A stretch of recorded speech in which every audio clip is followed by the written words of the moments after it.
할렐루야. 오늘도 새날을 주신 하나님을 찬양합니다.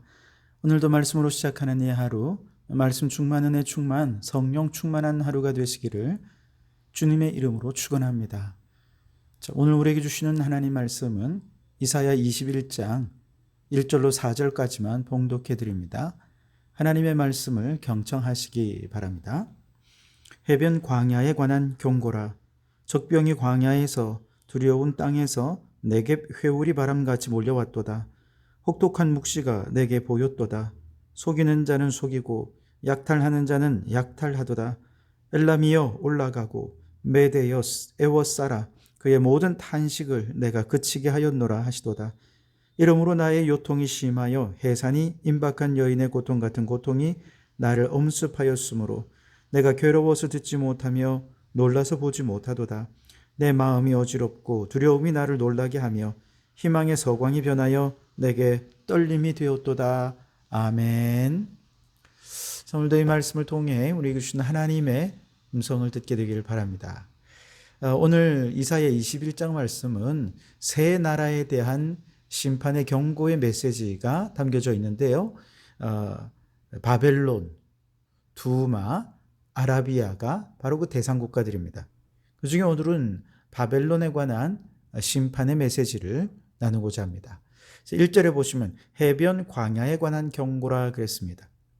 해변 광야는 뭐냐면 메소포타미아의 남부 유프라테스 강에 근접한 그 바벨론에 위치해 있는 그 지역이 고대 세계에서는 바다 땅 이렇게 불려졌거든요.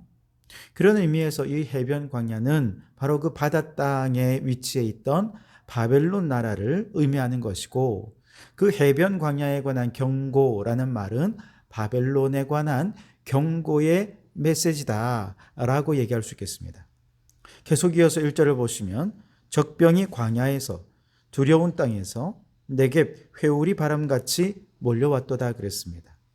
이 적병이 어느 나라 누군지는 알 수 없습니다만 어쨌든 알 수 없는 그 적의 병사들이 광야와 두려운 땅에서 출현을 하는데 마치 사막의 회오리 바람처럼 거칠게 아주 갑작스럽게 쳐들어와서 큰 피해를 입히게 될 것이라는 거죠. 2절에도요. 혹독한 묵시가 내게 보였도다. 속이는 자는 속이고 약탈하는 자는 약탈하도다. 엘람이여 올라가고 메대여 에워싸라. 그의 모든 탄식을 내가 그치게 하였노라 하시도다. 자, 바벨론이란 나라를 속이고 배신하고 약탈하는 이 혹독한 묵시의 주인공이 누구냐? 바로 엘람과 메대라는 것이죠. 엘람은 바사를 대표하는 도시입니다. 원래 바사의 수도는 수산궁이죠. 근데 엘람은 항구 도시로서 당시 고대 근동 지역에서 굉장한 영향력을 행사하는 도시였기 때문에 엘람이라고 하면 바사 나라를 대표하는 도시로 인식되었습니다. 그래서 지금 바벨론을 점령하는 치는 두 나라가 뭐냐? 메대와 바사인데, 이들이 페르시아 왕 고레스가 바벨론을 정복할 때에 상당히 많은 도움을 주게 되죠. 엘람이여 올라가라, 메대가 에워싸라. 이 말은 이들이 함께 가서 결국 바벨론을 침략하고 정복하라는 것이죠. 그런데 그 모든 묵시 속에 있는 과정들이 너무 혹독해서 이사야 선지자가 내가 혹독한 묵시를 봤다 이렇게 말하고 있는 것이죠. 우리가 묵시를 보았다 그러면 그런 건 뭐 구약의 이사야 선지자라든지 이렇게 영적으로 뭐 대단한 훌륭한 사람들이나 보는 거지 우리는 그럴 수 없어 라고 생각할지 모르겠습니다. 그러나 하나님의 사람은 원래 세상 사람들이 새 속에 물들어서 듣지 못하는 하나님의 소리를 듣는 사람들입니다. 물론 고막을 통해서 들려오는 진동의 소리가 아니라 하나님이 말씀하시는 묵시적 메시지를 듣는데요. 옛날 선지자들은 하나님의 묵시를 다양한 경로를 통해서 초자연적인 현상을 통해 듣기도 했습니다만 오늘 우리는요 성경 말씀을 통해 하나님의 메시지를 듣습니다. 왜냐? 성경 말씀 속에는 하나님의 구원의 메시지가 완벽하게 담겨져 있기 때문에 그렇습니다. 그래서 우리는 성경을 읽고 묵상할 때 영의 눈이 열리고 영의 귀가 열려지면 하나님의 구원의 메시지, 마지막 시대에 하나님께서 우리에게 들려주시는 재난과 또 저주의 심판의 메시지도 말씀 속에서 들을 수 있게 되는 것이죠. 그런데 똑같이 성경을 읽고 묵상해도 하나님의 소리를 듣지 못하는 사람들이 있습니다. 영의 눈이 가려져 있기 때문이죠. 영의 귀가 막혀져 있기 때문에 그렇습니다. 영의 눈이 열려지는 것은 누가 합니까? 성령님께서 하십니다. 믿음이 있으면 영의 눈이 열려집니다. 그래서 우리가 성경을 볼 때 성령님을 의지해서 믿음의 눈으로 성경을 보면 영의 눈이 열려지고요. 성경 말씀 속에서 하나님의 음성을 듣는 영의 귀도 열려지게 됩니다. 이처럼 열린 영의 귀를 가지고 설교 말씀을 들으면 그 말씀을 통해서 하나님의 음성을 듣게 되고 아멘으로 순종하게 되는 것이죠. 안타깝게도 점점 말세가 되어 갈수록 사람들의 마음이 교만해지고 세속화되면서 하나님의 말씀을 아무리 들려주어도 듣지 못하는 사람들이 너무 많아지고 있습니다. 그래서 예수님도 너무 답답하셔서 들을 게 있는 자는 들을지어다 그렇게 말씀하셨죠. 요한계시록에도 끊임없이 들을 게 있는 자가 성령이 교회에게 하시는 말씀을 들어라 라고 말씀하지 않습니까? 여러분, 오늘 이 시대는 성령 하나님께서 남녀노소 모든 사람들에게 임하는 시대입니다. 그래서 성령님을 믿고 의지하면 성령님의 도움으로 말씀에 대한 믿음의 눈이 열려지게 되고, 말씀을 믿음으로 바라보게 되면 영적인 눈이 열려지고 영적인 귀가 열려져서 하나님의 음성을 듣게 될 것이죠. 그러니 여러분, 성령 충만하십시오. 말씀 충만하십시오. 믿음 충만하십시오. 그렇게 성령이 주시는 믿음으로 말씀 속으로 나아가면 영의 눈이 열려지고 하나님의 음성을 듣고 순종하는 성도들이 되어질 줄 믿습니다. 자, 이처럼 하나님의 소리를 들은 이사야 선지자 어떻게 반응했습니까? 3절 4절 말씀에 이러므로 나의 요통이 심하여 해산이 임박한 여인의 고통 같은 고통이 나를 엄습하였으므로 내가 괴로워서 듣지 못하며 놀라서 보지 못하도다. 내 마음이 어지럽고 두려움이 나를 놀라게 하며 희망의 서광이 변하여 내게 떨림이 되도다 그랬습니다.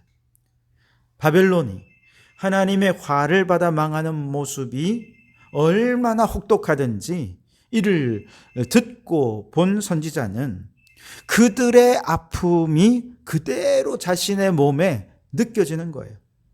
그러다 보니 바벨론이 망하고 바벨론이 고통을 당하는데 이사야 선지자가 허리가 끊어질 듯이 너무 아픈 거예요. 마치 해산한 여인의 고통같이 그렇게 너무 큰 고통이 자신의 온몸으로 전이 되어 오는 것이죠. 너무너무 괴로워서 지금 막 하나님의 음성을 듣는 것조차 힘들 정도예요. 그러다 보니 마음은 심란해지고 두려움이 가득해지고 놀라는 마음으로 충만하게 된 것이죠. 여러분, 바벨론은 유다를 포로로 잡아 끌고 가 원수 나라가 되는 것 아니겠습니까?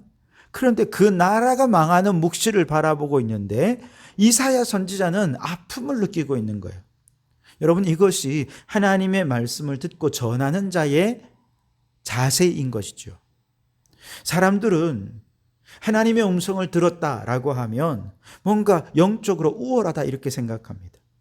왜냐? 남들이 못 보는 것을 내가 보았고 남들이 못 듣는 것을 내가 들었다 생각하니까 내가 남들과는 좀 다른 영적으로 우월한 존재인가 봐 착각에 빠지는 것이죠. 그와 동시에 영적인 엘리트 의식에 빠져서 나는 보고 듣는데 저 사람들은 못 보고 못 들어요. 그러니 이건 나만 영적인 비밀을 아네? 그러면서 교만해지는 것이죠. 그러나 건강한 신앙을 가진 성도들이 하나님의 음성을 듣게 되었다면 어떻게 됩니까? 그 음성을 들려주시는 하나님의 마음이 그에게 전달이 돼요. 만약 전해야 되는 내용이 축복이라면 내 마음이 기쁨이 넘칩니다. 전해야 되는 내용이 저주와 심판이라면 너무나도 안타까운 마음으로 내게 큰 고통이 임하게 되는 것이죠. 이사야 선지자가 지금 그런 상황인 것입니다.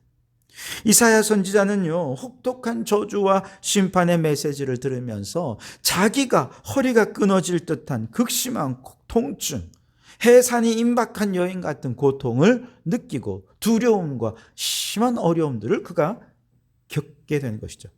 가끔 제가 전에도 말씀드렸습니다만 제가 부목사 시절에 한 성도가 당시 가장 선임이었던 부목사님께 담임 목사님을 꼭 만나게 해달라는 거예요. 그러면서 자기가 기도 가운데 하나님의 직통 계시를 받아서 그 내용을 편지에다가 적었다는 거죠. 그거를 목사님께 전달해 드리고 싶다는 거예요. 선임 부목사님은 그를 달래면서 편지를 전달해 드릴 테니 달라고 해서 읽어보니 전부 다 목사님에 대한 저주와 심판과 아주 이런 책망의 메시지로 가득 차 있는 것입니다. 그 내용이 다 거짓인 확실한 증거가 뭐냐? 만일 이 사람이 정말로 목사님을 사랑하는 마음으로 정말 직통 계시를 받아서 이걸 썼다면 그는 이렇게 저주와 심판의 메시지를 전하면서 자신이 먼저 아파했었어야죠. 목사님에 대한 안타까운 마음으로 눈물이 있었어야죠. 그런데 이분은 그런 게 전혀 없어요. 그냥 목사님은 들어야 된다고 얼마나 비난하고 정죄했는지요. 또 한 가지 이 사람의 거짓인 분명한 이유는요, 이분은 목사님에게만 그렇게 한 것이 아니라 주위에 열심을 내는 권사님, 장로님, 집사님들에게 자기가 계시를 받았다면 편지를 써서 전해주는데 다 상처, 심판과 저주의 메시지라 편지를 보는 분들이 다 상처 입는 거예요. 다 낙심하는 거예요. 여러분, 주님의 메시지가 전해지는데 상처 입고 낙심하고 이거는 주님의 뜻이 아니지 않겠습니까? 결국 그 사람 얼마 후 교회를 떠나고 말았습니다. 잠언 24장 17절에 내 원수가 넘어질 때에 즐거워하지 말아라. 그가 엎드러질 때 마음에 기뻐하지 말아라. 그렇게 말씀하셨어요.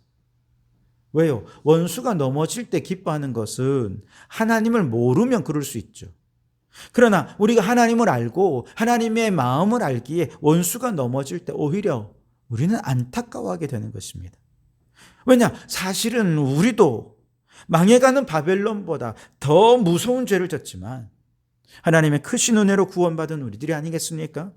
내가 하나님과 원수되어 넘어졌을 때 하나님께서 예수 그리스도의 십자가 위에서 물과 피를 다 쏟아 주셔서 우리가 구원을 받게 된 것이죠. 십자가로 하나님의 사랑을 나타내어 보여주셨기에 우리가 구원받아 하나님의 자녀가 될 수 있었던 것이죠. 예수님이 찔린 것은 나의 허물 때문입니다. 예수님이 상한 것은 나의 죄악 때문인 것이지요. 우리가 이걸 너무 잘 알고 있기에 예수님의 마음을 가진 사람은 원수들이 넘어졌다고 해서 혹은 때로는 그들을 향한 심판과 저주의 메시지를 전한다 하더라도 오히려 이로 인해서 내가 더 슬퍼하는 거예요. 해산하는 여인처럼 고통스러워하고 아파하는 것이 하나님의 백성이 가져야 할 마음의 자세라는 것이죠. 이제 우리가 태신자를 작정하고 복음을 전하고자 합니다. 여기서 중요한 것은 하나님의 마음으로 구원의 복음을 전해야 한다는 것이죠. 물론 구원의 복음을 받아들이지 않으면 그들에게는 하나님의 심판과 저주가 예비되어 있을 것입니다. 그러나 우리는 심판과 저주를 전하는 것이 아니라 구원의 복음을 전하는 사람입니다. 그리고 구원의 복음에는 한 영혼을 천하보다 귀히 여기시는 주님의 마음, 그 영혼을 향한 주님의 안타까운 사랑의 마음, 이것을 가지고 전할 수 있어야죠. 그래서 여러분, 우리가 복음을 전할 때 그냥 이 메시지만 전하는 게 중요한 게 아니라 메시지와 함께 그의 영적 상황을 헤아려야 합니다. 그래서 그 영적 상황에 적절하게 어떤 분은 초대해야 될 때는요, 정중하게 초대해야 되고요. 설득이 필요하다면 주님의 말씀을 변증하여 잘 설득해야 됩니다. 그래서 소망의 길을 묻는 자들에게 할 말을 준비하라 말씀하지 않습니까? 때로 강권해야 될 자에게는요, 좀 강하게 권면해야 될 필요도 있습니다. 때로는 삶의 문제와 아픔으로 치유가 필요한데 그따 대고 그냥 무조건 교회 나와 그럼 다 회복되고, 그게 아니죠. 먼저 그들을 위로해주고 기도해주고 함께 아파하고 함께 눈물 흘려줄 때 우리의 전도는 곧 치유가 되고 그 치유의 과정에서 영혼 구원의 역사가 나타나는 것입니다. 이처럼 하나님의 마음으로 복음을 전하는 전도자들이 될 때 하나님께서 그 가운데 풍성한 부흥의 역사도 허락해 주실 줄 믿습니다. 여러분, 바벨론은 자기죄로 멸망하는 것입니다. 그러나 그 멸망을 전해야 하는 이사야 선지자에게 우리는 두 가지를 배워야 됩니다. 하나는 성경 말씀을 통해 하나님의 음성을 들을 수 있는 영의 눈과 영의 귀가 먼저 열려져야 한다는 것이죠. 두 번째는 하나님의 말씀을 전하는 전도자로서 먼저 하나님의 마음을 알아야 됩니다. 한 영혼을 천하보다 귀히 여기시는 하나님의 그 사랑으로 저들을 정성껏 섬기며 복음을 전함으로 그 영혼이 전도되어져 나오는 과정이 치유의 과정이고 회복의 과정이 될 수 있도록 함께 사랑으로 섬기는 우리 성도들이 되시기를 주님의 이름으로 축원합니다. 기도하겠습니다. 하나님, 영의 귀를 열어 성경 말씀 속에서 하나님의 음성을 듣게 하옵소서. 주님, 복음을 전하는 전도자로서 하나님의 마음을 알고 사랑과 정성으로 복음을 전하여 전도의 과정이 치유와 회복의 과정이 되게 하옵소서. 예수님 이름으로 기도하옵나이다. 아멘.